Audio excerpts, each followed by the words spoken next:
ગાય શું નથી કરી શકતી? તમારો મિત્ર બની તમારી સાથે ઊભી રહે, તમારું બખ્તર બનીને તમારું રક્ષણ કરવા પણ ઊભી રહે. કાંકરેજ ગાયો જોજો, એક બોમ્બ પાડે ને દોડતી આવે ને તલવાર લઈ કે ભાલો લઈને આવ્યો ને તો એને ભગાડી મૂકે છે. અને તેથી તો કૃષ્ણ ગાયની સાથે લગાવ કરે છે. આપણે બધા કનૈયાની પાછળ પાછળ દોડ્યા, ઠાકોરજી ઠાકોરજી ઠાકોર. ઠાકોરજી કે મારી પાછળ કશું નથી, હું આની પાછળ દોડ્યો છું, એની પાછળ દોડો. મેં આની સેવા કેમ કરી?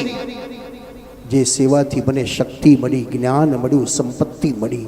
અને તેથી કૃષ્ણ દ્વારિકાના રાજા બની શક્યા, કૃષ્ણ ગોવર્ધનને ધારણ કરી શક્યા, કૃષ્ણ ગીતાનો ઉપદેશ આપી શક્યા. ક્યાં ભણવા ગયા, કયો બિઝનેસ કર્યો, કયો વ્યાયામ કે જીમમાં ગયા હતા? તે ગોચરણની સેવા કરતાં કરતાં એના દૂધથી શક્તિ મળી, જ્ઞાન મળ્યું, ભક્તિ મળી, સંપત્તિ મળી અને ભગવાન રાજાધિરાજ બની શક્યા. એ કૃષ્ણ હસે છે કે મને આપણને એમ કહે છે કે ભાઈ તું ગાયની સેવા કર, તું ગાયની સેવા કર. શાસ્ત્રએ બધાને સમજાવ્યું કે ભાઈ ભોજન કરતાં પહેલી રોટલી ગાયની કાઢો. આપણા દાદાઓ કાઢતા હતા પણ આપણે હવે ભૂલી ગયા, કારણ શહેરમાં ગાયો નથી, કૂતરા નથી ને બધું આપણે જ બની ગયા, હડપ કરવા લાગ્યા. ગૌ સેવા આપણા રંગ રંગની અંદર વળેલી છે. આપણા પ્રત્યેક શાસ્ત્રમાં પૂજન અર્ચનની અંદર પણ ગૌદાન, ગૌ ગ્રાસ, ગૌ સેવા એના સંકલ્પો કરાવે છે, પણ ભૂલતા જઈએ છીએ આપણે.